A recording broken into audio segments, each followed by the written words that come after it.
긍휼, mercy, 용서라는 제목으로 말씀을 전하겠습니다. 본문의 긍휼이 3번 나옵니다. 본문 위 문맥과 연결하면 교회에서 가난한 자를 차별하지 말라입니다. 4절 너희끼리 서로 차별하며 6절 가난한 자를 업신여겼도다. 9절 사람을 차별하여 대하면 으로 차별하는 문제가 있습니다. 그렇게 하지 말라 이에요.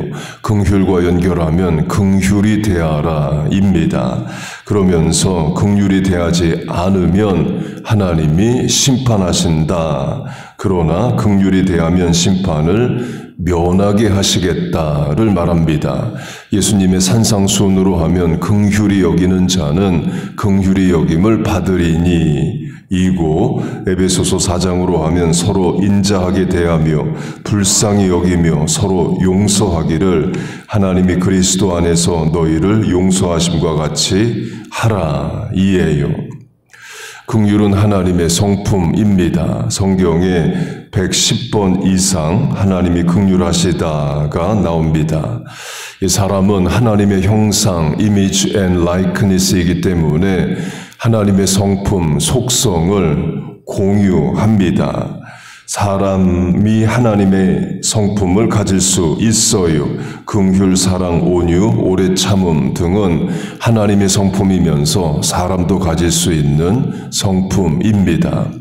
그러나 비공유 속성으로 하나님은 가지고 계신데 우리는 못 갖는 속성이 있습니다. 하나님의 전능하심, 전지하심, 무소부재하심, 영원하심, 시작과 끝이 없으심 등이 있습니다. 이 비공유 속성은 천사, 마귀, 귀신에게도 적용이 됩니다. 마귀와 귀신은 원래 천사였습니다. 그래서 every demon was once an angel. 모든 천사는, 모든 마귀, 귀신은 한때 천사였다는 유명한 명제가 있습니다. 곧 마귀, 귀신은 타락한 천사이에요. 마귀와 귀신도 피조물이기 때문에 하나님의 비공유 속성은 없습니다. 마귀는 전능하지 않고 전지하지 않고 자존하지 않고 시작과 끝이 있습니다. 그리고 무소부재하지도 않아요. 하나님은 무소부재하시지만 마귀 귀신은 공간의 제한을 받습니다. 예를 들면 군대 귀신 들린 사람에게 많은 귀신이 들어가 있습니다. 예수님이 쫓아내시자 다음 공간을 찾아요. 돼지에게로 들어가죠. 무소부재하지 않고 어느 공간의 제한을 받습니다. 하나님 앞에서 마귀 귀신은 무력합니다. 우리가 마귀와 귀신을 경각하지만 두려워하지는 않아요. 긍휼을 바꿔 말하면 용서입니다. 본문으로 하면 긍휼은 심판을 이긴다고 말합니다. 긍휼히 여김을 받으면 심판을 면한다는 거죠. 심판을 면한다는 결국 용서받는다를 말합니다. 하나님이 한 인생을 죄인을 긍휼히 여기시면 결국 용서하십니다. 가늠하다가 현장에서 붙잡힌 여자의 이해가 그것이죠. 율법대로 하면 죽어야 하지만 예수님은 그 인생을 긍휼히 여기십니다. 다시 한번 바로 살 기회를 주셔요. 용서하십니다. 그래서 긍휼과 용서는 성경에서 붙어서 나옵니다. 느헤미야 9장 주께서는 용서하시는 하나님이시라 긍휼히 여기시며 다니엘 9장 하나님께는 긍휼과 용서하심이 있사오니 긍휼의 또 다른 이름은 용서입니다. 긍휼이 실천된다면 용서라는 형태로 실천이 돼요. 예수님이 용서에 대해서 이런 말씀을 하십니다. 70번씩 7번 용서하라 하셔요. 당시 유대인들은 3번 용서해 줬는데도 같은 죄를 또 지으면 그때는 용서하지 않고 관계를 끊었습니다. 근거는 아모스서를 보면 서너 가지 죄로 그 벌을 돌이키지 아니하리니로 3가지나 4가지 죄를 말합니다. 그래서 3번 용서해주고 4번째는 용서를 안 하고 관계 단절을 했습니다. 그런 당시 기준 하에서 베드로가 3번을 훨씬 넘는 2배 이상의 7번 용서해 주면 그 다음 8번째부터는 용서 안 해도 되냐를 물어요. 그러자 예수님은 70번씩 7번 용서해 주라 하십니다. 그 말은 계속 용서해 주라는 거죠. 이게 사람과 사람 관계에서 가능할까요?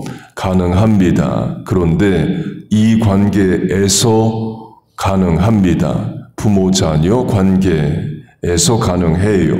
부모는 70번씩 7번 이상이라도 자녀를 용서합니다.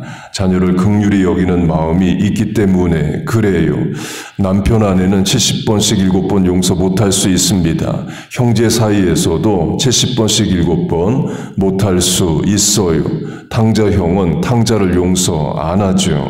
그러나 부모는 70번씩 7번 용서합니다. 대표적 예가 압살롬 아들과 다윗 아버지 관계입니다. 아들 압살롬이 아버지를 죽이고 왕이 되려는 생각을 합니다. 반란을 준비하고 또 일시적으로 성공을 해요. 곧 자식은 부모 죽일 생각을 합니다. 그래서 반란을 일으킵니다. Civil War, 내전이 일어나요. 다윗은 반란을 일으킨 압살롬이 죽을 것을 걱정합니다. 자기 죽을 거 걱정 안 하고 자식 죽을 것을 걱정해요. 그래서 다윗의 부하들에게 압살롬을 죽이지 말아달라 부탁을 합니다. 그러나 요압 장군은 압살롬을 죽입니다. 반란의 수괴여서 또는 살려두면 다시 반란이 일어날까 등 여러 이유로 압살롬을 죽였겠죠. 그러자 다윗이 차라리 내가 죽었어야 했는데로 통곡합니다. 부모 마음은 그래요. 자신을 죽이겠다고 일어난 반란을 한 아들이 죽자 아버지는 통곡합니다. 그 말은 다윗은 압살롬을 70번씩 7번 용서하는 마음이 있는 거죠. 그렇게 부모는 자녀를 용서할 수 있는 긍휼이 있습니다. 아버지 하나님도 그러셔요. 하나님도 자녀된 우리를 그렇게 용서하십니다. 우리가 하나님께 받은 용서는 70번씩 7번, 물리적으로 하면 490번이 아니죠. 49,000번, 49만 번도 넘습니다. 하나님으로 비유되는 탕자 아버지도 마찬가지입니다. 탕자가 아버지에게 유산을 달라고 말합니다. 유산은 아버지 죽어야 받는 거죠. 그래서 영어로는 Father is alive, 아버지 살아있는데 유산을 달라고 한 탕자가 잘못이다로 말합니다. 그렇게 탕자가 결국 아버지 돈을 가지고 나갑니다. 나가서 살았는지 죽었는지 연락을 안 합니다. 탕자가 연락해줬으면 아버지가 마을 어귀에서 매일 기다리지를 않죠. 그 탕자는 아버지 걱정 안 합니다. 그러나 아버지는 아들 걱정합니다. 매일 마을 어귀에 나가서 비슷한 청년만 지나가도 확인하려고 해요. 긍휼의 마음이 있는 거죠. 용서로 바꾸면 아버지는 탕자를 용서합니다. 그러면 언제 용서했을까요? 집에 돌아왔을 때 용서했을까요? 무릎을 꿇고 종이 하나로 여겨달라라는 고백을 할 때 용서했을까요? 유산을 달라고 할 때 이미 용서했고 집 나갈 때 이미 용서했습니다. 그러니까 돌아오기를 마을 어귀에서 기다리고 있는 거죠. 용서가 선행되어 있습니다. 용서가 탕자를 기다리고 있어요. 십자가도 마찬가지입니다. 하나님은 언제 우리를 용서하셨을까요? 2000년 전에 용서하셨습니다. 십자가가 그 증거이에요. 여러분 믿습니까? 용서가 선행되어 있고 용서가 예수 믿지 않는 우리 부모님, 신앙을 떠난 자녀, 또 신앙생활 게을리하는 남편, 아내를 용서가 기다립니다. 그런 하나님의 성품이 긍휼이에요. 그 하나님의 성품 긍휼하심 때문에 오늘도 우리가 살아갑니다. 본문으로 하면 심판을 면하고 살아가요. 하나님 당장 벌하지 않으시고 오래 참아주시고 연약함을 아시고 불쌍히 여겨 주십니다. 본문에 2번 나오는 심판으로 하면 긍휼이 없는 심판은 법대로 원칙대로만 하면 됩니다. 거기에는 용서가 없습니다. 합당한 처벌만 있을 뿐이에요. 그러나 긍휼이 있는 심판은 용서합니다. 전술한 가늠하다 현장에서 붙잡힌 여자가 용서를 받죠. 예수님이 긍휼히 대해 주셔서 그래요. 그러나 긍휼이 없는 바리새인들은 법대로 하자고 합니다. 돌로 쳐서 죽이자고 해요. 예수님은 긍휼로 용서하십니다. 하나님이 우리를 그렇게 대하신다는 거예요. 우리가 심판을 면하고 오늘도 살아있는 게 하나님의 긍휼하시다는 증거입니다. 실천적 적용점으로 오늘 만나는 사람들에게 학교, 직장, 대인관계에서 긍휼을 베풀어 보세요. 용서할 수 있는 범위에서 용서해 보세요. 그러면서 하나님과 공유하는 성품을 갖게 되는 겁니다. 피조물인 내가 창조주 하나님의 성품을 갖게 돼요. 인격으로 하자는 거 아닙니다. 먼저 내가 받은 용서와 긍휼을 깨달아 하나님의 마음으로 사람을 대하자 이에요. 그렇게 하나님의 성품인 긍휼로 살아가는 우리 모두 되시기를 주의 이름으로 축복하고 축원합니다. 아멘. 기도하겠습니다. 하나님 아버지, 우리를 긍휼히 여기시고 예수님의 십자가로 선행된 용서로 우리를 대하여 주심을 감사합니다. 하나님이 아버지가 되셔서 자녀된 우리가 오늘도 살아갑니다. 그 하나님의 성품을 가지고 나도 사람을 대하고 하나님의 마음, 예수님의 십자가 증거하며 살게 하여 주시옵소서.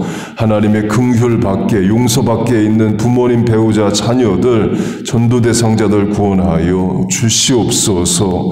하나님 오늘도 하나님의 긍휼을 구합니다. 불쌍히 여기시고 용서하시고 연약한 우리 인생을 도와 주옵소서.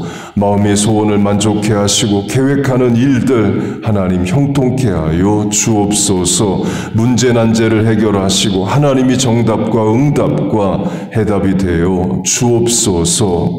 예수님의 이름으로 기도하옵나이다. 아멘.